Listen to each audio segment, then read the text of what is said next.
What are you resisting in life? Take a moment to look around. Think about the recent events, situations, relationships. Can you feel any resistance to any of these movements? The ups and downs, the gains and losses.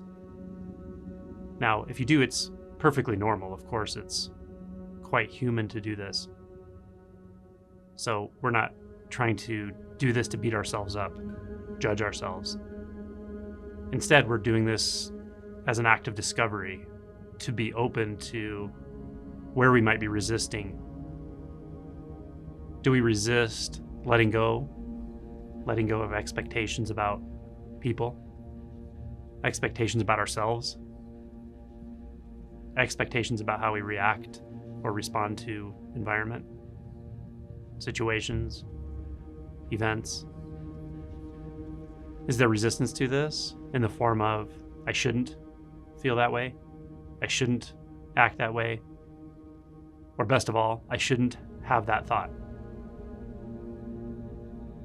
If we feel into this and we start to notice the resistance, that's a good thing with this practice or this investigation. We're looking for what's hidden.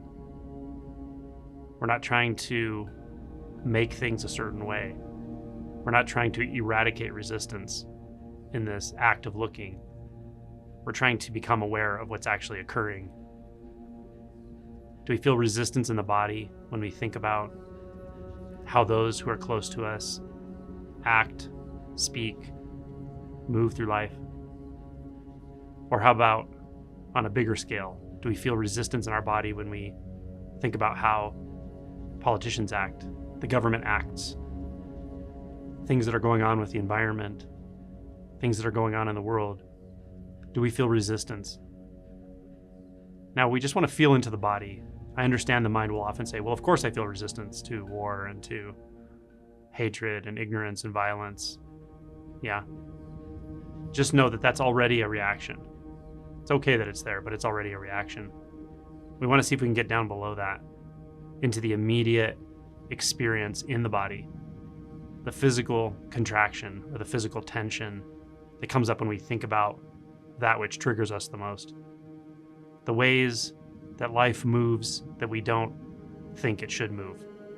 The things that happen that we don't believe should happen, based on whatever. Based on our own comfort, based on how that threatens our sense of stability, safety, whether that threatens our worldviews, our beliefs, or whether it just makes us feel like things are unpredictable. Like there's some inability to put our finger on how things actually are in such a way that we can predict and control. Now, I understand all of this stuff I'm saying can be very triggering. It's easy to overlook it. It's easy to bypass all of this.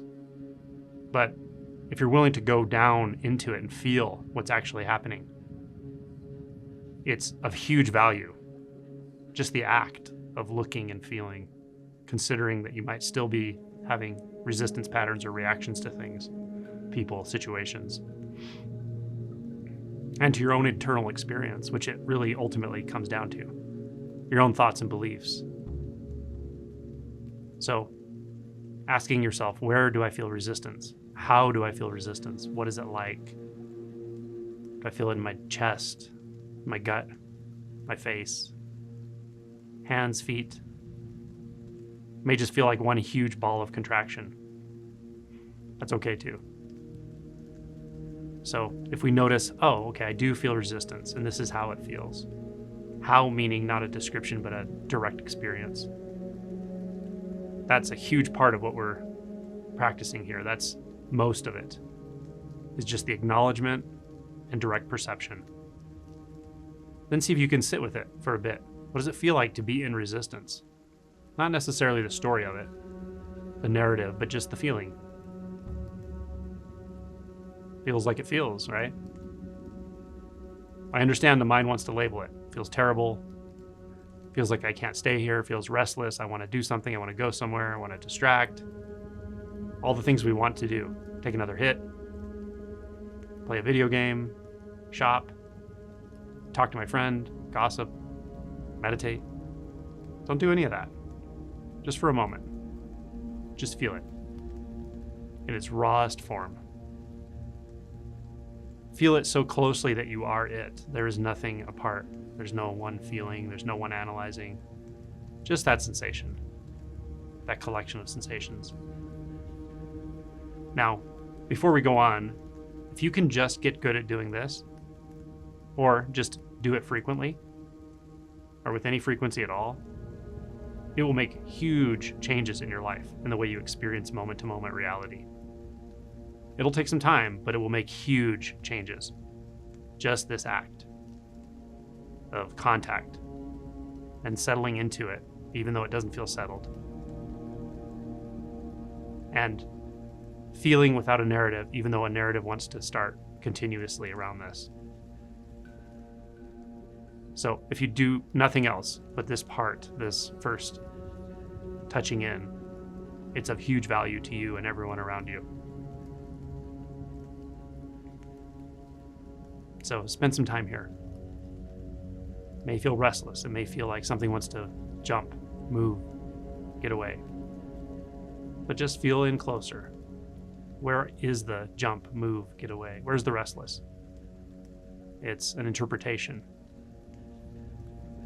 There's something here that's not an interpretation. It's what's being interpreted. So stay in what's being interpreted. Stay with it.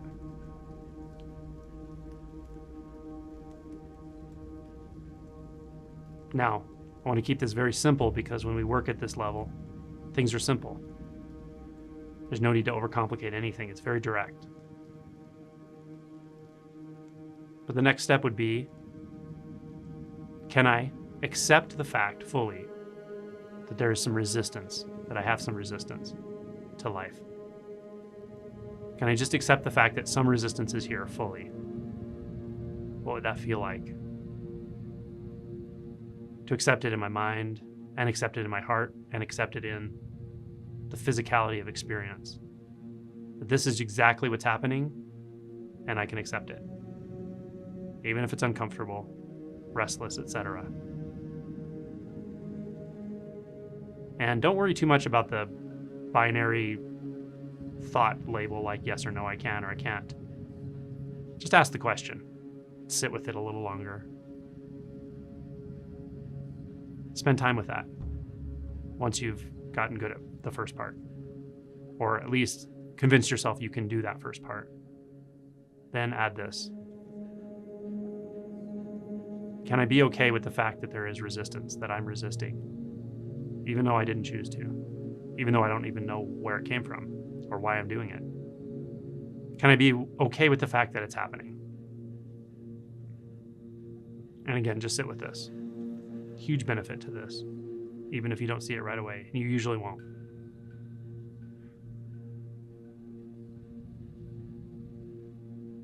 Once you're good at that, or you've gotten comfortable with that, or you've felt into it in such a way that something clicks about it, something makes sense about it, you really get it, then the third part. Do I have to resist at all? Now you're going right back into that sensation. And you're really questioning the most fundamental reaction to the experience, which is no. The reaction is no. No to this. Not okay with it. Shouldn't be here. So you're questioning that most fundamental evaluation. No. That's resistance. And what you can ask yourself is, does it have to be here? Do I have to resist this? Now, I really don't want to encourage anyone to bypass the first two steps, because if you're really not able to get down into this and see what's happening very clearly and feel what's happening clearly, then the third part will end up being some kind of bypass, or it'll be an intellectual exercise. It's very, very easy to do this intellectually. Well, I should say, it's not always easy, but it's easy to do this intellectually without realizing you're totally missing the deep root of the resistance. Got to go to the root first. So I'll caution you to really emphasize that first step, then the second. And this third step is, now we're going right back down into that sensation. We're coming out of it just enough to see where it turns into an evaluation that says, no, I'm not okay with this. I'm not okay with the uncertainty of the situation, of that person. I'm not okay with the fact that I'm having to completely let go of this, whatever it is right now. But do I have to not be okay with that? Feel into it.